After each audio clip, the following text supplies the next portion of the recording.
I'm calling to order this meeting of the Silver City Town Council. Would you please join us in the Pledge of Allegiance? I pledge allegiance to the flag of the United States of America and to the republic for which it stands, one nation, under God, indivisible, with liberty and justice for all.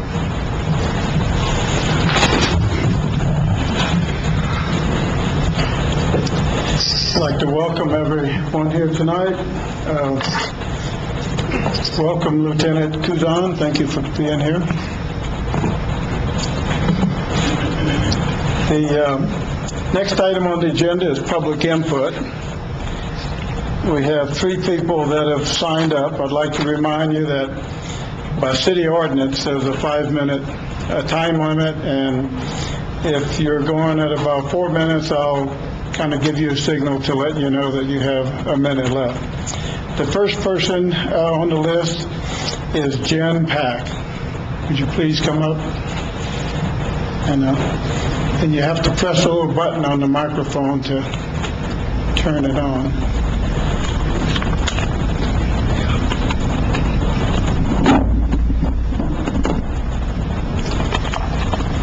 I'm going to read something. It's just easier for me. In the past few months, the Arts and Culture District has been attacked for racial insensitivity in its advertising. This started a few months ago, right after I started working with Clay Festival. I was filled with dread because this is an issue that I feel strongly about, and there were harsh feelings and dismissive attitudes being expressed. As a person of blended culture, these issues have been part of my life. My family's stuck out in rural white Oregon, and it wasn't until we moved to Korea that I found out that I wasn't actually Korean, or at least not Korean enough. In high school, after reading The Good Earth in lit class, I found myself screaming at the TV while watching Luis Rayner and Paul Mooney play the lead roles in Yellowface in the 1937 film. I struggled with these topics for a long time, and more recently I ended up writing an article for an academic journal about cultural appropriation, cultural change, and hybrid identities in relation to my artwork. These are timely and important topics, global in scale and clearly very local to Silver City. There is a real pain and historical trauma. I'm amazed by the stories and resilience of my husband's family who experienced segregation in Santa Rita. While I learn about the community here, I also learn about myself, and I observe. What struck me the most about watching the Lodgers Tax meeting was how the councilwoman's anger went unacknowledged. I've seen this before. It's a classic moment of turning away from the elephant in the room, or as a group pretending that the emperor is indeed wearing clothes. The rest of the council simply moved on to other topics. No one acknowledged the tirade. There seemed to be a silent agreement to ignore it. It's maddening when you are someone who sees inequities very clearly, and most people would rather turn away because it is too ugly to acknowledge. I understand that it is very near impossible to engage with someone in full anger. I have also found that ignoring someone's pain creates more anger. I've experienced this myself. Underneath anger is usually deep pain. The more we ignore these important issues, the more they warp and buckle, create rifts, and polarize. There's no healing without acknowledgement. I agree that there is work to be done around the advertising that represents Silver City. It's difficult to even get to having productive and meaningful conversations when it's so volatile.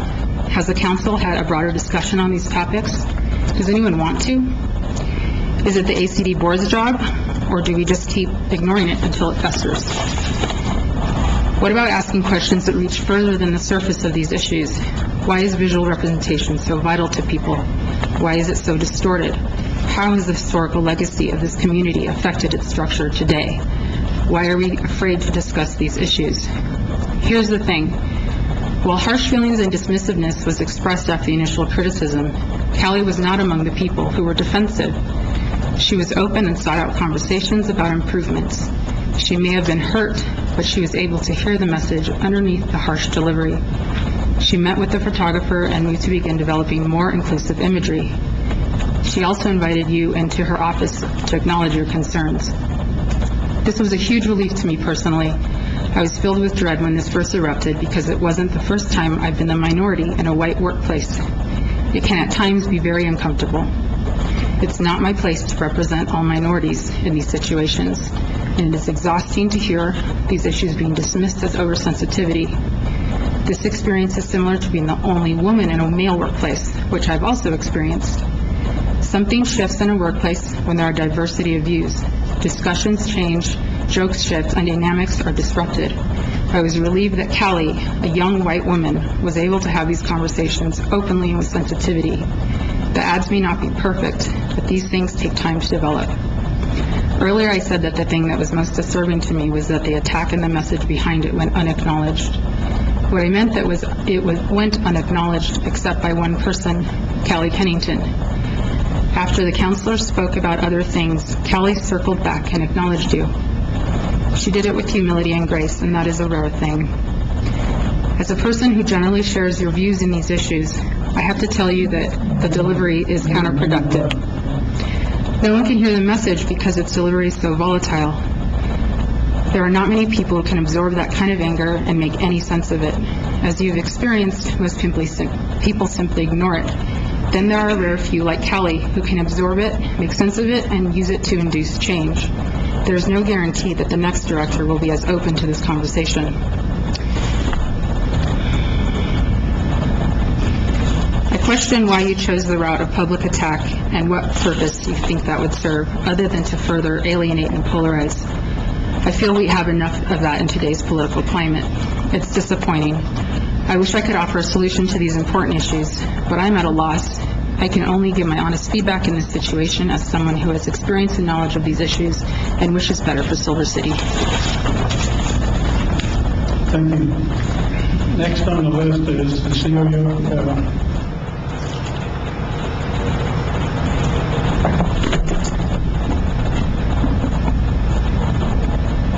Okay, August is fast approaching, and on August 19th, we will be having our Fort Baird 151st birthday. This is the year that the 125th Colored Troops from Lexington, Kentucky arrived to be carpenters at Fort Baird, starting from the simplest of woods cut down from the area. We ask that you would come and join with us for events.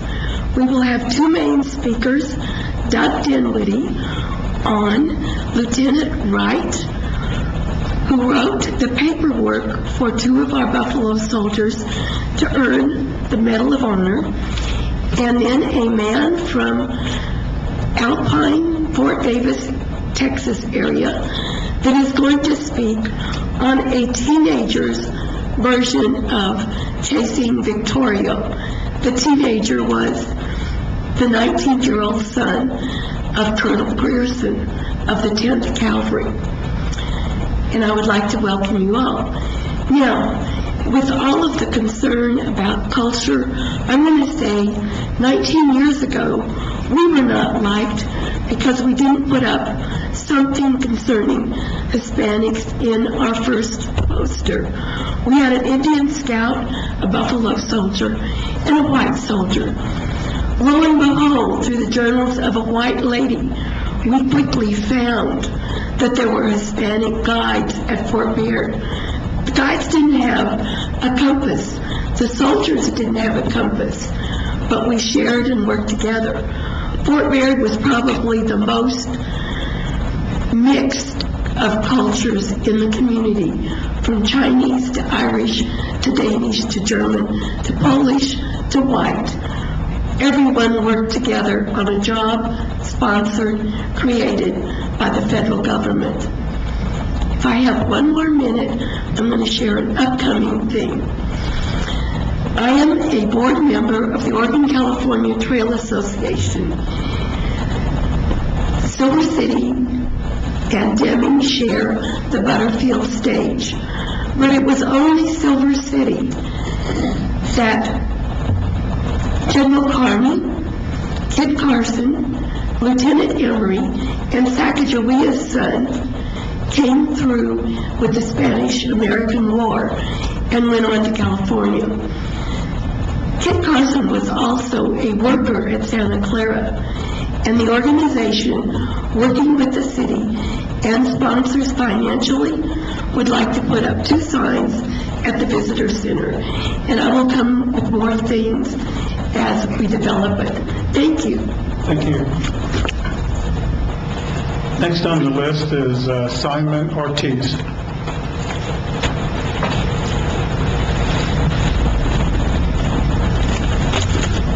Good afternoon. My name is Simon Ortiz. I am a local resident, retired businessman, and proud to say that I was born and raised in the Members Valley. Attended schools in San Lorenzo, Santa Rita, Corporate High School. So I understand the local culture and its evolution all too well. What brings me here today is the Daily Press article a couple of weeks ago on the lodger's tax and the fact that Councilor Cano took the ACD to task. And the response to that by you, Mr. Mayor, your op-ed stating that it was not the view of the council. Under the concepts of governance, I totally agree with you.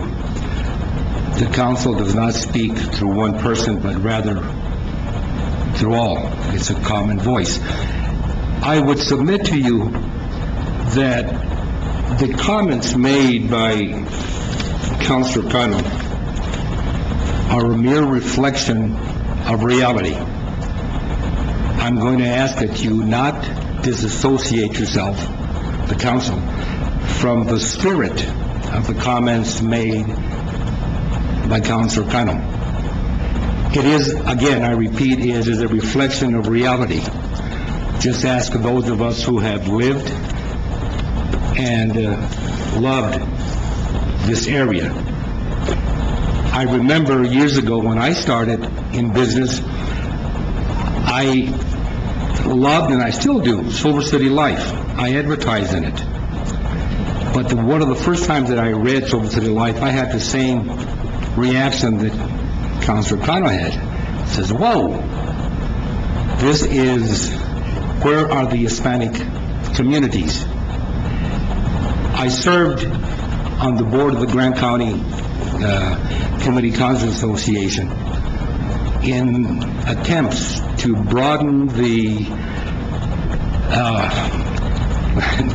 to soften the racial division and I have a great deal of respect for Peter Farley, was the president, and both he and I tried very hard to increase the attendance of Hispanics to the Grant County Communication concerts. I'll tell you a joke that's not really a joke, but it's sad. Myself and a couple of other Hispanic couples during halftime at the concerts would have a game. We would hold up the number of Hispanic couples we would see in the audience. We never could get beyond 10. That is a fact. I'm asking the council that instead of sweeping this issue under the rug, embrace it.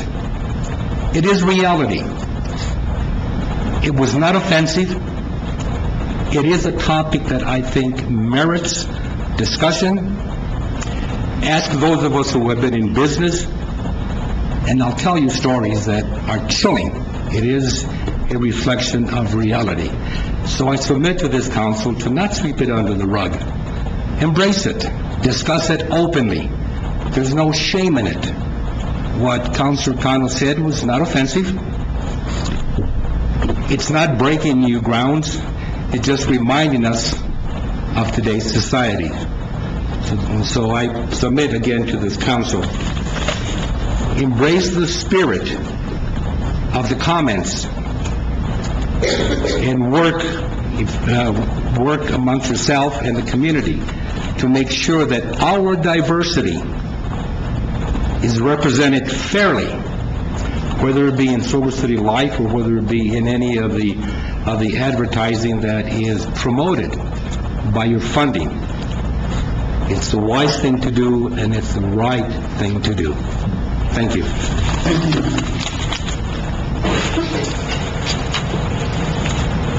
The next item on the agenda is council comments. Councilor Ray. Thank you, Mayor. We all know that panhandling is a serious problem here in Silver. I had a conversation with Mr. Brown, and I made a suggestion, and we followed through with the suggestion. And my suggestion was to see if there is any possible way for the panhandling people in downtown, maybe put some sort of a restriction on them by being down there, not to, they can go down there, but to restrict it some certain hours. Anyway, to make a long story short,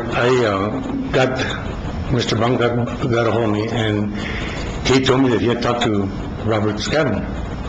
And Mr. Scavin said that it would be unconstitutional. And with that, it might be unconstitutional, but if it is, it is. Why can we not have these homeless people be more humane towards everybody, which they're not?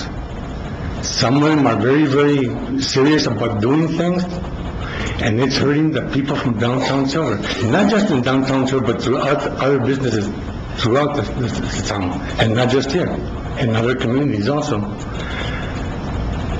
Maybe we can find out something. Maybe we can do something, and it's not going to be a dead-end subject. We are going to try and see what we can do as a town councilors or as a city to protect our citizens. I went this past weekend, I went to the dispatch office, and I sat down with them, and I talked to them, and I listened to what was going on. And I stayed there a couple hours. And it is amazing to the things that they have to do and what they have to go through. Each one of those persons has four, whatever you want to call them, for lack of a better word, cameras right there. And they have to ask a lot of questions from the people that call 911. One of the comments that was made to me was that there is no animal officer, let me correct that, any animal officer that is on duty on the weekends, and they get a lot of calls for animal control. And they have to get the police department involved. Their response on emergencies, and they praised the fire department because they were out within a minute's time. And that is very, very good to see. Again, I emphasize that the Silver State Police Department cannot be everywhere all the time. We have to be very patient. And some people, for whatever reason, they don't know or they don't understand how the 911 works. And a lot of them are calls that could be made to the police department. But it's easier for anybody to go call 911. They have a booklet there that when persons call and they are having some sort of problem, and they have a booklet, and Mr. Marshall will tell you, it's a thick booklet like that, and it has general information. They have to gather information on every call, the location of the incident, the location of the caller, the name of the caller, and then if anything is wrong with them, they ask. And there's a little diary there. So these guys from the dispatch, they do a wonderful job. And please, if it's an emergency, fine. But if it's not, use a little bit of knowledge to it. Mr. Brown, is there any possible way that you the city could put up a sign on Cooper Street for the deer crossing? There's a lot of deers there. A lot of deers, I know. Okay. Thank you. Councilman Smith. Thank you, Mr. Mayor. Actually, my first comment was about a handout that was designed beautifully by Callie at the Arts and Culture District. Thank you, Callie. And it's a handout for anyone in town about what is aggressive panhandling and what to do about it. And some of the things that we do know about aggressive panhandling is, I think that I talked to the chief, and he said that there were maybe 10 people who were the aggressors downtown. So it's a small number, it's not everyone. I also want to remind everyone listening, and especially the newspapers, that a person who's aggressively panhandling actually may not be homeless. To have people just there on the street does not mean they are homeless. And so we don't want to conflate those two things. And I too went and did some research about the constitutional rights, and it's been upheld again and again and again that you can't forbid people to be asking politely for money, to be on public property. It's, it's all of our citizens' rights, but we do have the opportunity to act differently towards those people who are aggressive. So this little handout, and there's some on the back, I encourage everyone to pick one up, defines what aggressive panhandling is. We have an ordinance that defines what those things are. It's like following, making physical contact, touching a person, continuing to follow you or be within 5 feet of you after you've said, no, I'm not going to give you any money, blocking the passage on public rights of ways, and, shouting obscenities. All of those are aggressive. And it says here, if that you experience that, call dispatch. Not 911, but dispatch. But what we do know from a variety of research studies about how to really deal with panhandling is actually the first thing to do is, even though you might feel sympathetic and they might tell a wonderfully painful story, is don't give them money. Because about 99% of any money that's given to a person asking for it goes to drugs or alcohol. It doesn't go to the food that they say they're going to feed their children. Other alternatives are to offer an apple or a sandwich, or offer to bring them a cup of coffee. Just give them a respectful, I have no money to give, but I wish you well. A number of years ago, I made a personal commitment that whenever I saw a person who was either asking for money or looked down on their luck, that what I would do would be to make contact and call them sir or ma'am and try to convey some human respect.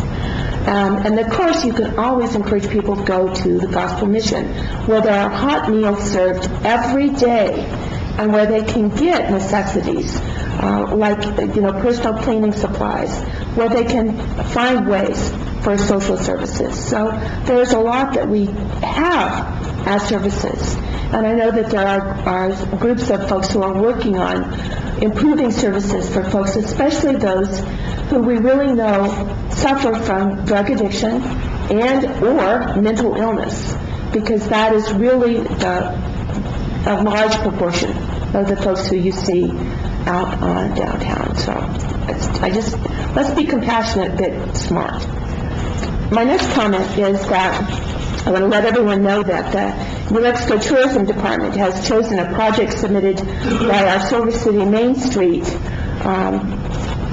about what they're calling Bullard's Storybook, Tales of Silver City's People and Buildings. Now, here's the prize. The prize is that the people who are on the steering committee, and I'm one, gets to do 20 hours of training. But I'm actually looking forward to that. I want to find out what it is that our New Mexico Tourism Department sees as the appropriate hoops to jump through for other funding for tourism. So we'll find out, and I'll let y'all know. And I believe that the first ICIP Infrastructure Capital Improvement Plan meeting is tomorrow, Wednesday the 26th at 3 p.m. in the Annex, which is on the corner of Hudson and 12th upstairs. If you are a geek about infrastructure, as am I, and want to learn more, this would be the first meeting to attend. Thank you. Councilor Bedison? Thank you, Mayor. I'll try to make this brief because my throat is really hurting. Western New Mexico University is once again hosting an International Economic Development Council, the Development Council's New Mexico Economic Development course, and it started on July 23rd, goes to the 27th. We've got about 34 students. It's an interesting mix of folks from across the state. The mayor of Rio Rancho happens to be one of the attendees this year. And we also have folks from Mexico and, I believe correctly, also from Nigeria. So that's a very eclectic group working together. The faculty, the course director is Noreen Scott, formerly of the Rio Rancho Economic Development Group. And Dr. Miguel Vincenz and Francesca Reyes, both doctors from WMU in the business office. Excuse me, I'm not 100% tonight. Business department are the faculty for the course, along with directing it for students who are getting credit through Western. So there are also a number of other faculty members that are part of it, but those are our Western New Mexico folks. And I must say that Adele Springer is the coordinator, and she's been doing an excellent job. So I also just want to remind everyone that while this is going on, the Economic Development course, and you'll see folks around town, the Silver City Clay Festival started on July 22nd. It goes through July 30th, and there's some great lectures out there, exhibit openings, and lots of things to do, and I encourage you to be out and about Silver City. There's lots of folks here from other places visiting our fair town, and make them welcome. So, thank you. Thank you. Councilor Connell? No comment. Any other comments? I do. Mr. Mayor, I do. Okay, Councilor Ray? Getting back to the dispatch, they average between 250 and 300 calls a day. And that's a lot. That's a lot of calls. Also, I was asked to make this comment here. The police department puts a lot of effort into doing their jobs, and it's frustrating to them and to a lot of people also when the DA office dismisses the charges on the individuals, and they would like to know why it's happening. Thank you. Thank you. Any other comments? Thank you. I just had a couple. I would like to remind the public that the city is still accepting designs for the Welcome to Silver City signs. I know we have a lot of talented people here in our community, and I'd like to encourage anyone that wants to participate to go on the town website, and there you will find the guidelines you need to submit a design. I also want to say that in the 17 months that I've served as mayor, I have had the opportunity to work with the executive director of the Silver City Arts and Council District, and I would like to thank her for her hard work in trying to promote tourism in Silver City. Thank you.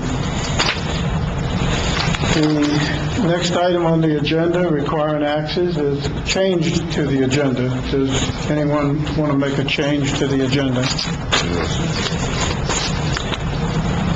Item 7 on the agenda is approval of minutes of the July 10th, 2017 special meeting. Do I hear a motion? Councilman Smith? Mr. Mayor, I move to approve the minutes of the special council meeting of the town of Silver City of July 10th, 2017. Is there a second? Councilor Edison? Councilor Ray? Who wants to make it? I'll second. Okay, Councilor Ray. We have a motion and a second. Is there any discussion? All in favor, say aye. Aye. Any opposed, nay. Motion carries. Next is the approval of minutes of the July 11th, 2017 regular meeting. Do I hear a motion? Mr. Mayor, Councilman Smith? I move to approve the minutes of the regular council meeting of the town of Silver City of July 11th, 2017. Is there a second? I'll second that. Councilor Ray, thank you. Any discussion? All in favor, say aye. Aye. Opposed, nay. Motion carries. Agenda item 8 is reports. Mr. Brown? Mayor and Council, we have two reports, one from James and then one from Chief Lambert.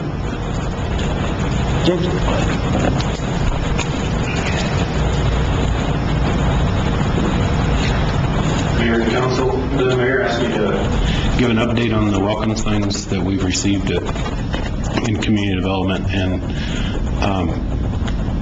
the exciting news is we have submissions. The disappointing news is from 2 people.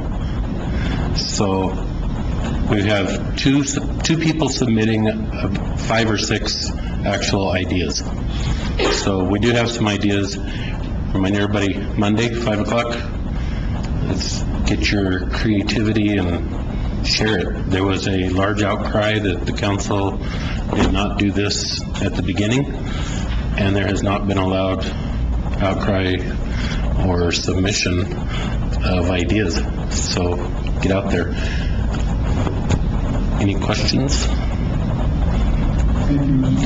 Mayor, if I may, real quick, I meet with the chief of police every week, and something he said today I wanted to speak about very briefly. Right now, the police department is very busy. They are call to call to call, very little free time in between calls for general patrol and stuff, and it's just a matter of the public needs to slow down, have some respect and tolerance of who we're around, and there's really no reason for this increase. But I think it's important that the public know that whatever it is, there's some stuff going on out there, and if everybody would just slow down, you can stop at a stop sign completely and not run into the people trying to cross, and just respect each other, have some tolerance. Thank you. Thank you. Any questions, Mr. Motion? Thank you, Mr. Motion.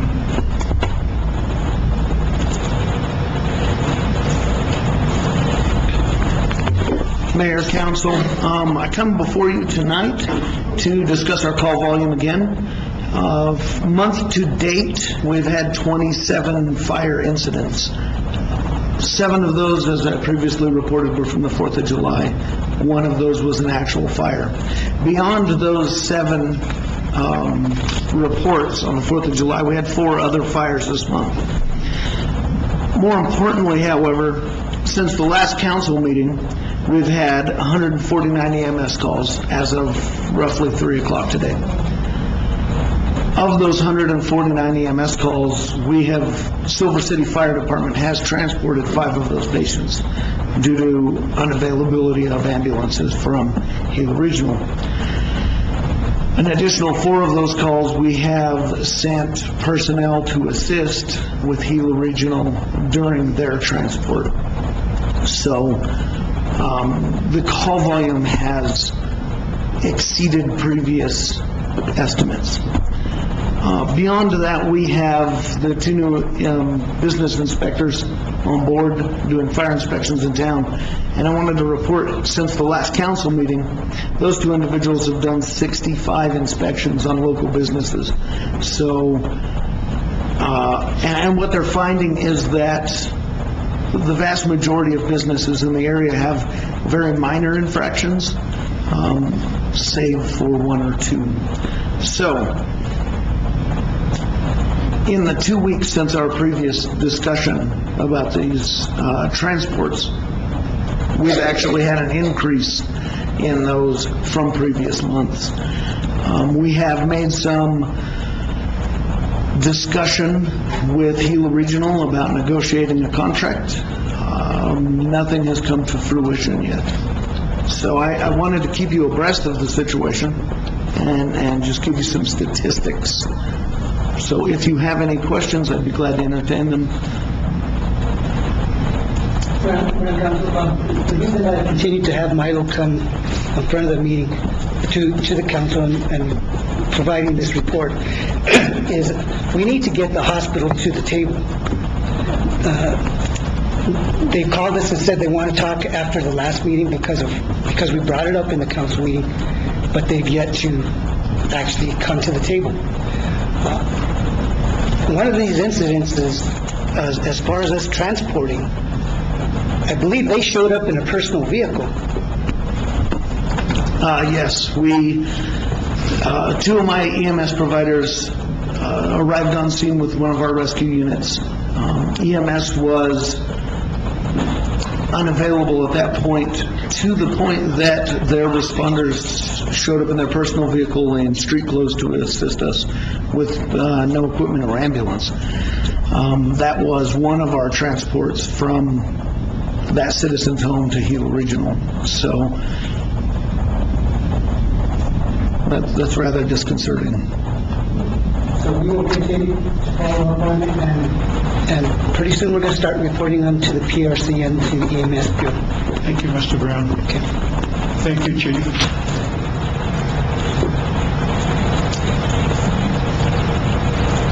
Next item on the agenda is new business. The first item is 11A, the approval/disapproval of a memorandum of understanding supporting community development of Fort Bayard, Grant County, New Mexico.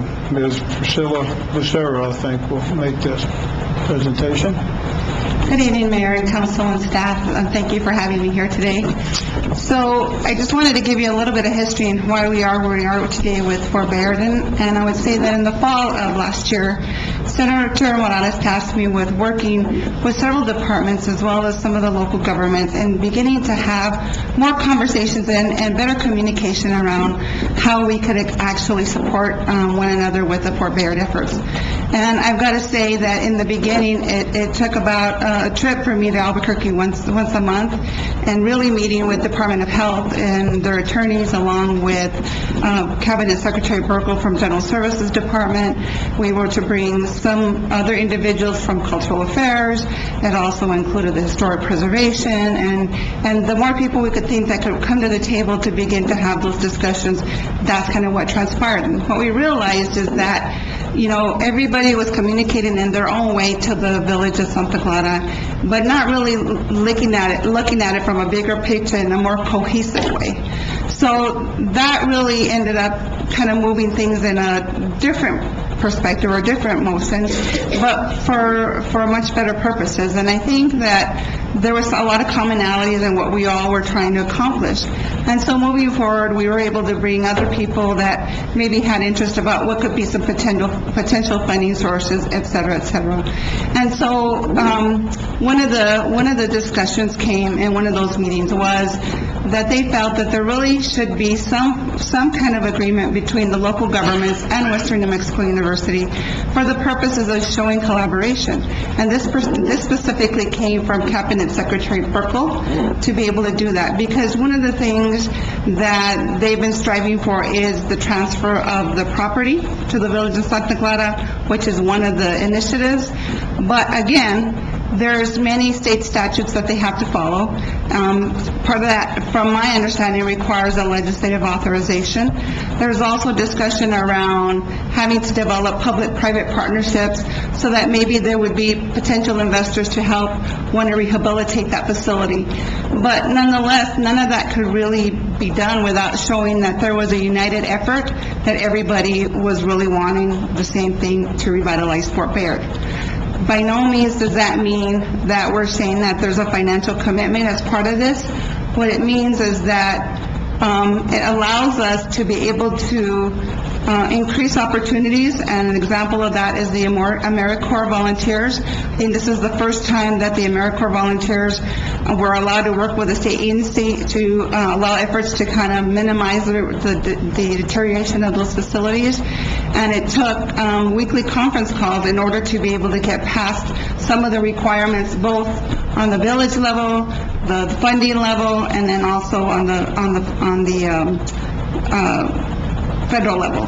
So we found that in that respect that there was a lot of benefit to that. So initially, Commissioner Ramos met with myself and the village clerk and the mayor to discuss drafting an MOU. And I think in the discussion, my recommendation to them was it be better for all parties involved at this point to do a memorandum of understanding, because I didn't feel that at this point that we were ready to have a formal memorandum or a joint powers agreement or a memorandum of an agreement, but that at least we have a memorandum of understanding that we all feel that it's important to retain Fort Beta and to revitalize it as much as possible within the means, because we all know that budget constraints are affecting all of us, and so we need to keep that in mind. So with that, I drafted a MOU that mimicked something that was actually approved several years ago in an MOU that was done for the region for doing economic development, and I kind of followed that format. And it came to county, the attorneys looked at that, and then they liked it. We did some minor changes to that draft. And then when it went forward to the village of Santa Clara, then their attorney said that, no, they wanted more time to revisit and kind of reconfigure the memorandum in a much better format, and that's what you have today. So the commission would not approve the memorandum of understanding up until they knew that the village of Santa Clara had approved it. So the village approved it, and then it came towards the Grant County Commission for approval. They've approved it, and the rest of the committees now have it on their agendas for approval.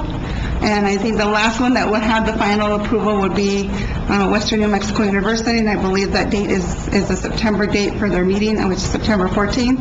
And so that's the goal, to be able to have that. And so we've been highly encouraged from some of the state officials to do that, because they think it may offer some more opportunities of what we saw with AmeriCorps. So with that, it's being presented to you today to consider about signing on to the memorandum of understanding for future opportunities of the revitalization of Fort Bayard.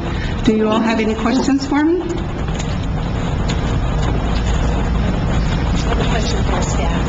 One question. I actually have a question for our town staff, but I appreciate the idea of a regional sort of interest and emphasis. Mr. Mayor, may I ask the staff some questions now? Of course. Okay, so, Mr. Brown, when you look at this memorandum, do you see anything in here that you particularly like or dislike? I do like the fact of us all agreeing that it's important. I know Robert adds some heartburn about one word in there, but I really don't think it's something that's going to pull us. That was going to be my next question, was if our town attorney had any concerns about this memorandum of understanding. The word that I had heartburn over was the word partner, because partner in the corporate sense implies joint liability.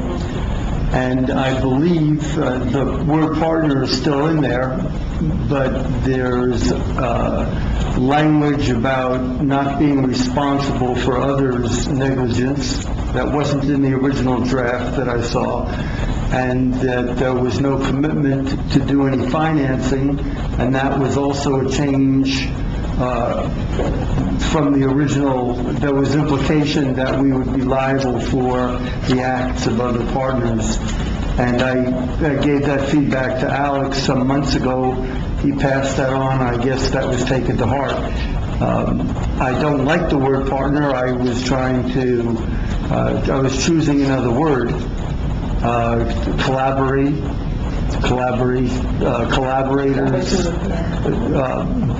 only because the word to third parties, the word partner implies joint liability.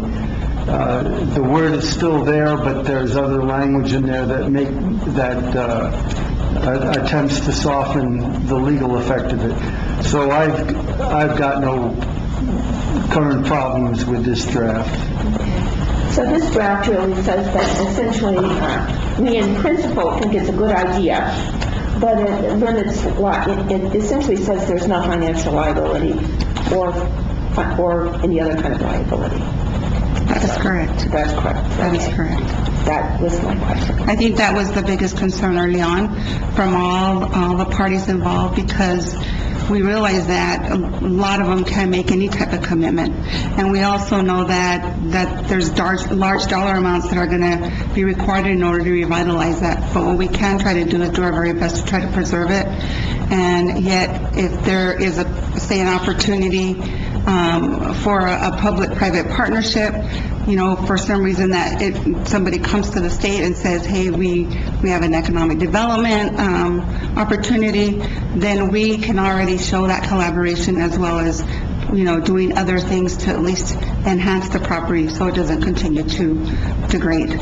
That's the intent at this point. And I think, I just did not, I'm with you. That was one of my comments to the group itself, is that just knowing what we're all facing, is that I didn't feel like any of my local governments would be willing to sign off on this, knowing that they just don't have the financial capacity. But I do know that you're willing to support that. You want to try to maintain it as much as possible. Okay, thank you. I noticed that the village of Santa Clara, I would rephrase it and say, is the major collaborator or the lead collaborator, so takes the lead on all this stuff. All right, thank you. That was my question. Any other questions? Thank you very much. Thank you for your time. Do I hear a motion? Councilor Kano? I move to approve a memorandum of understanding supporting community development of Fort Bayard, Grant County, New Mexico. We have a motion. Is there a second? I'll second that. Councilor Ray, thank you. Is there any discussion? Are there any questions or comments from the general public? We have a motion and a second. All in favor, say aye. Aye. Opposed, nay. Motion carries.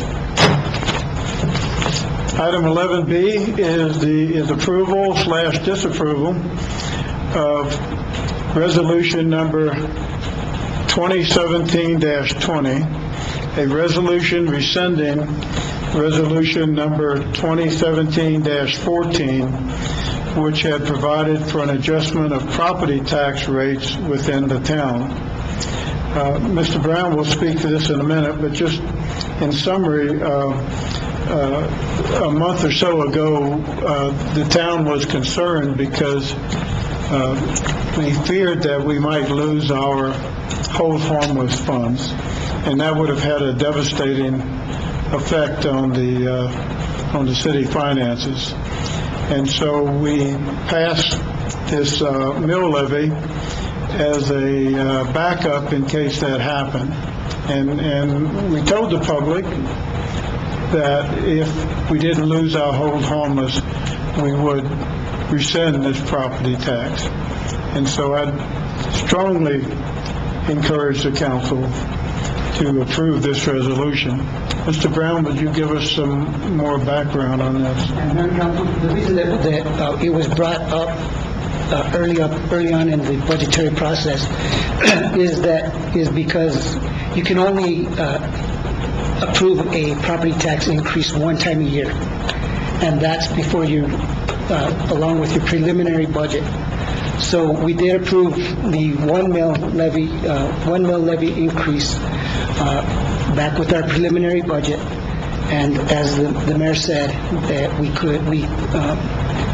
were going to rescind it if the state did not mess with our hold harmless. We found out through Assessor Turieta that we had until July 31st to do a resolution rescinding it, but we had a deadline of June 30th to impose it. So we had to go backwards in this case. So this is what we're doing. It's gone backwards, and we're at this point of rescinding it because they didn't do anything with it. Our budget is fine as of now without any state intervention. Talking about property taxes, I'd ask Mr. Turieta to come up and talk about the property tax evaluations and things, how they're going right now. Thank you, Alex. Mayor, council, city manager, attorney, and staff. I would just like to give a few numbers out. Every year I have to certify my evaluation by the 15th of June. However, it extended until the 30th of June due to the fact that we had a little bit of problems with our database. Every time I do this, it's actually what has gone on with the base value to the current value, and that's how the rate is actually arrived. So and like I said, I'm very proud of this town council about rescinding the 1 mil, so I'm just so proud of you guys. Under the property tax division, it's called the PTD 3s, and on the residential side, and I'm just going to talk about Silver City. I'm not going to talk about the county, Baird, Santa Clara, Hurley, or Mimbres. This is just Silver City in the 1N district. And last year's base value was $134,855,209. On the valuation maintenance is $555,449. Excuse me, that's net new. Valuation maintenance is $3,882,828. The total unprotested value is $138,693,486. Total protested was $393,750. So on your net taxable value that was brought in from $134 million, it's going to be $139,087,236, and that's only on the residential side. On your non-residential, it's actually, the base value is $63,011,536. Your net new is $1,378,819. Valuation maintenance is a negative $3,087,545, and the total unprotested value is $61,302,810. Protested value is $1,388,879. So your net taxable value is $62,683,689. Once combined from your residential and your non-residential value, it's actually an increase. Base value of $197,866,745. Your net new is $1,934,268, and your valuation maintenance is $195,285. Your total unprotested value is $199,996,296. So your total protested for 2017 is $1,774,629. So the valuation from your total net taxable value compared from last year of $197 million, it's $201,770,925. On the residential side, that's due through the 3% cap. So if the mill would have gone through, you would have been receiving on a taxable value about $139 million. The bottom line is that it is going to increase on the residential side on the 3% cap, and I do stand for any questions. Any questions? Thank you, Mr. Torres. And one other thing, you still can also impose up to 4.2 mills if you decide down the road. Yes, we still have quite a bit of property tax capacity, but we've never really focused on property taxes because it impacts only the residents of Silver City. So, thank you. Thank you. Thank you very much, Mayor. Anything else, Mr. Brown? No, sir. Okay. Do I hear a motion? Councilor Pedersen? Mr. Mayor, I move to approve of resolution number 2017-20.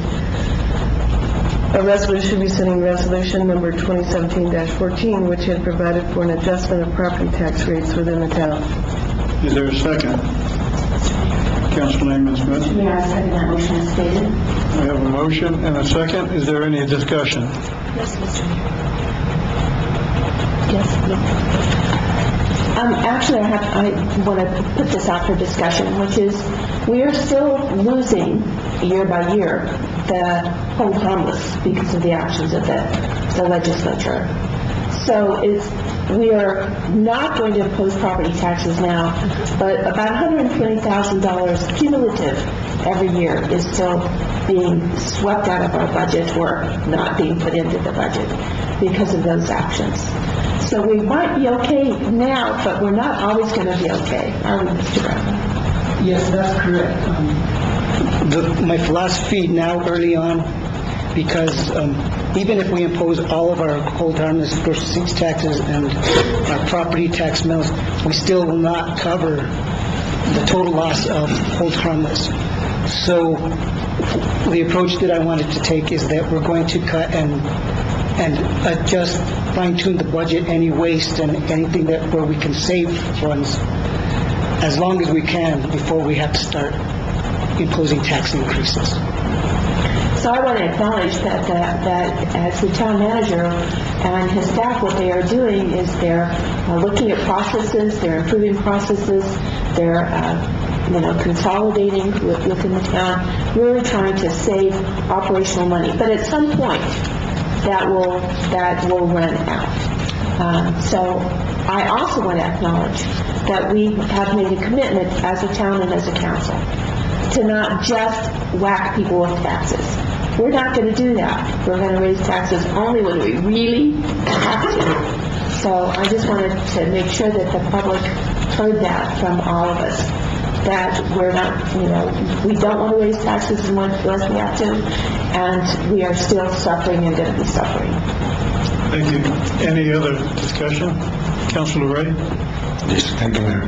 Mr. Brown, if you were to do this again, impose, do you know when? Just so that people can understand this also.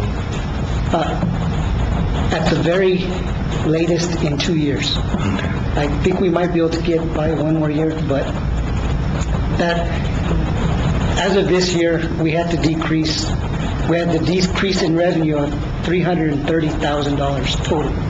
Next year, $440,000. So that starts to get very cumbersome. Thank you. Any other discussion? To piggyback on Councilor Amon Smith's comment, yesterday I was talking to the mayor of Rio Rancho, and Silver City is one of the few municipalities that didn't impose the 3/8% gross receipts tax that was approved by the state legislature. So we have been resisting increase in taxes for a long time. Any other discussion, comments? Do I hear, we have a motion and a second. Roll call, please, Ann. Councilor Edison? Aye. Councilor Amon Smith? Aye. Councilor Ray? Aye. Councilor Thomas? Aye. Unanimous in the affirmative, motion carries. Councilor Benson. Thank you. I'd like to move for a short break. Okay, we have a motion for a short break. Is there a second? I'll second that. Okay, all in favor, say aye. Aye. Call to order. Item 11C is the approval/disapproval of resolution number 2017-17, a resolution amending the approved and adopted budget for the fiscal year commencing July 1, 2016 through June 30th, 2017, and for municipal purpose in the town of Silver City, New Mexico, transferring and appropriating funds thereof. Mr. Brown?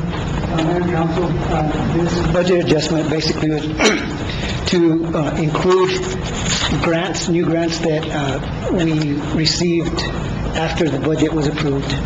The adjustment was also to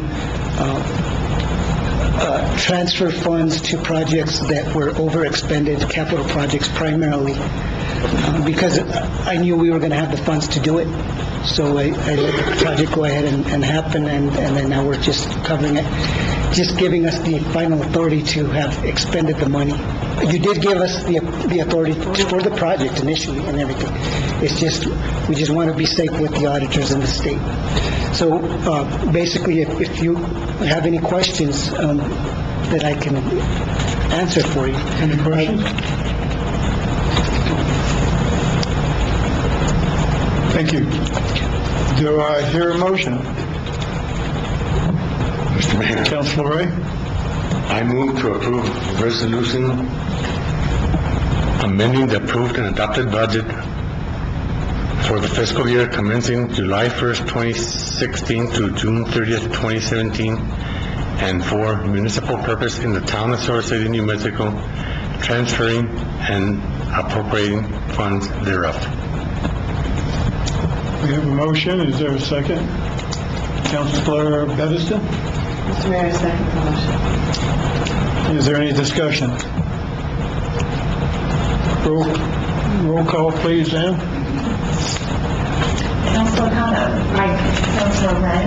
Aye. Councilor Amos Smith. Aye. Councilor Madison. Aye. Motion passes unanimously. Item 11D is the approval/disapproval of resolution number 2017-18, the final quarter financial report, year ending June 30th, 2017. Mr. Brown? Madam Council, the document you have in front of you is the final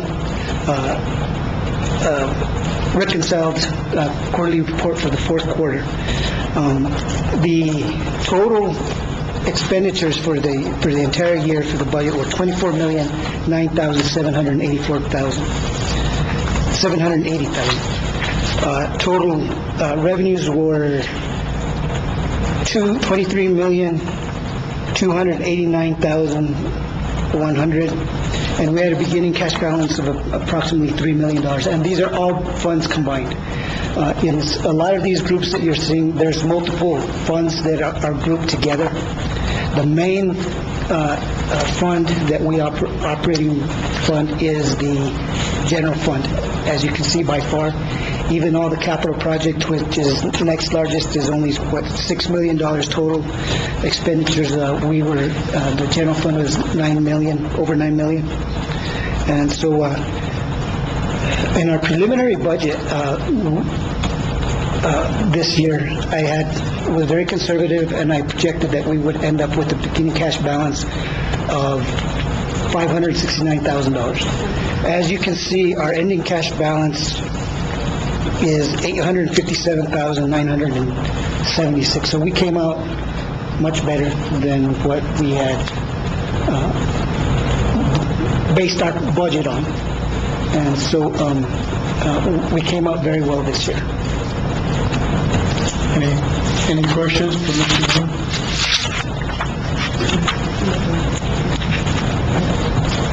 Thank you. Do I hear a motion? Mr. Mayor? Councilor Amos Smith?